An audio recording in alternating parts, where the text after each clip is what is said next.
Gives it to Jenkins for the championship. Back to Iguodala, up for the layup. Oh, blocked by James. Between March Madness and the NBA playoffs, spring till the beginning of summer is the best part of the year for basketball fans.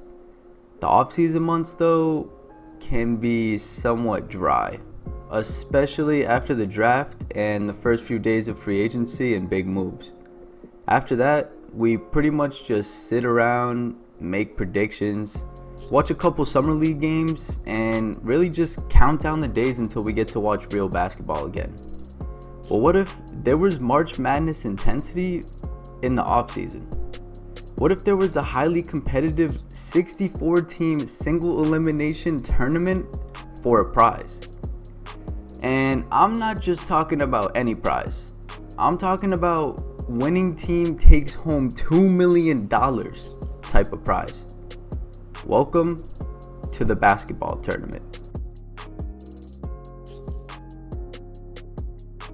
What up, guys? Don't forget to drop a like on the video and sub to the channel. I hope you all are having a great summer, and well, let's dive into it. The basketball tournament, or TBT, was started in 2014. It has grown in popularity and prize money over the past 5 years.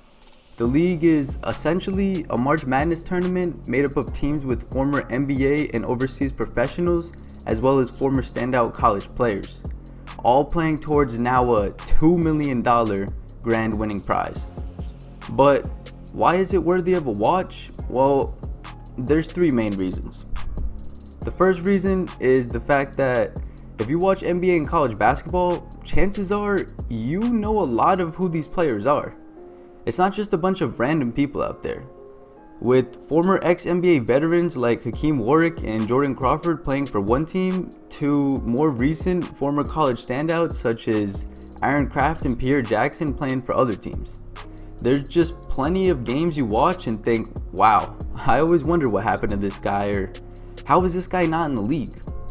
These teams, and they're pretty much almost like summer franchises, are being constructed over the past few years and have been really fun to watch. With many teams like Boheim's Army and Carmen's Crew, which basically are just former Syracuse and Ohio State players, there's quite a few colleges representing and basically playing for their school. And nothing adds that March Madness feel like having players who all played for the same college on the same teams. I guarantee if you watch NBA and college basketball, you will have heard of at least one player on each team. Everyone has those former college players that you had loved watching back in the day. With all the college and professional basketball experience in this tournament, it makes for some really great competition and honestly very watchable basketball, especially in the later rounds of the tournament. The second reason the basketball tournament is a must-see is the Elam ending rule. The basketball tournament basically takes rules from all different leagues and has made it their own. As of 2019, there's some pretty cool rules that are in the game now, and I think makes the games way better to watch. But no rule can possibly compare to the Elam ending. Invented by Dr. Nick Elam, basically, instead of teams playing until the clock hits all zeros, they play to a certain score. How it works? Well, once there is a dead ball under the 4-minute mark of the fourth quarter, however many points the team in the lead has, the winning score is 8 points above that. So if it's 80 to 75 when that dead ball comes, the winning score would become 88, as in the first team to score 88 or more wins. Now, once that score comes into effect, there's no longer a game clock and only a shot clock. Now you would think 8 points is not a lot and what's the point of this?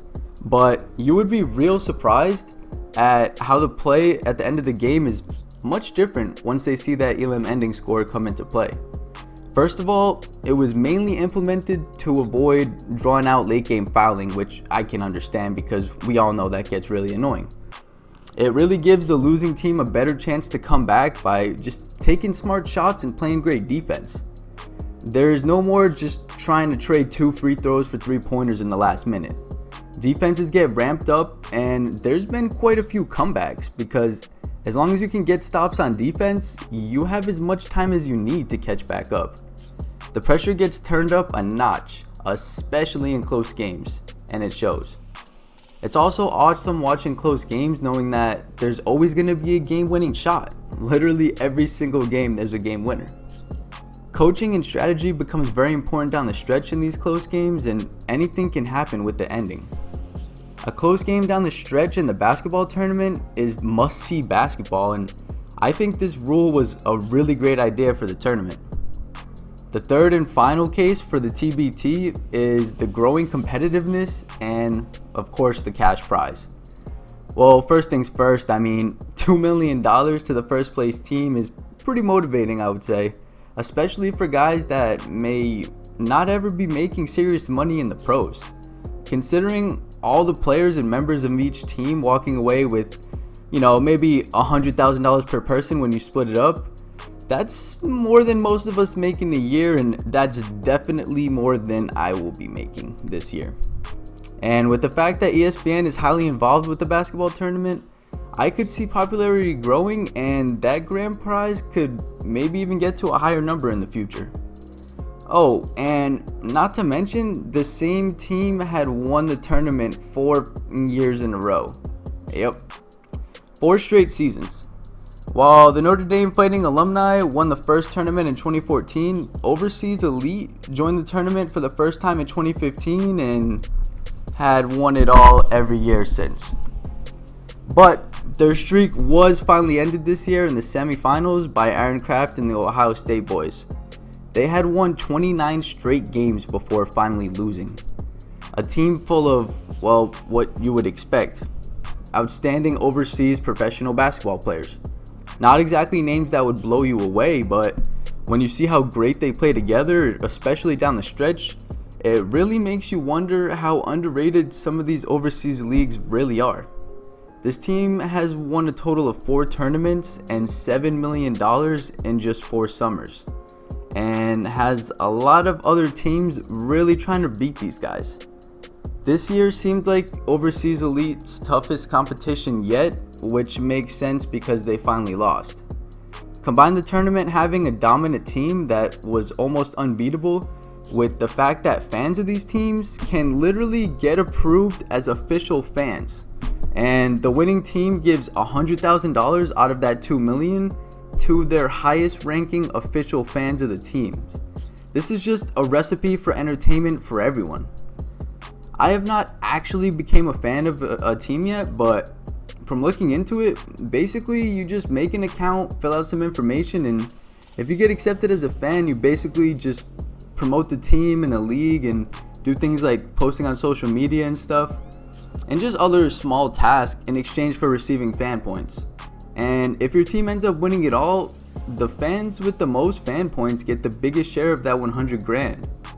This gives the fans a little more motivation to get involved, and I mean, why not give yourself a chance at some money for just being a fan of a team? Between the fan opportunities and the teams dying to knock off the best teams of the tournament, which has finally been a thing, the overall grand prize and the competitiveness just makes the event just great and really looking awesome to watch for years to come.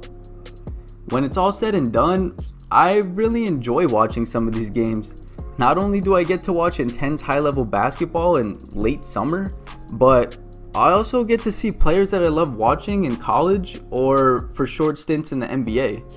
And to get them see them back in action, I mean, you can't beat that. For basketball fans, this is a small fix while trying to survive the offseason, and I'll take it. I hope the TBT continues to grow, and I highly recommend you give it a shot watching if you haven't already. That's all I got for you guys today. Let me know your thoughts on the basketball tournament, and I'll catch you next time. Peace.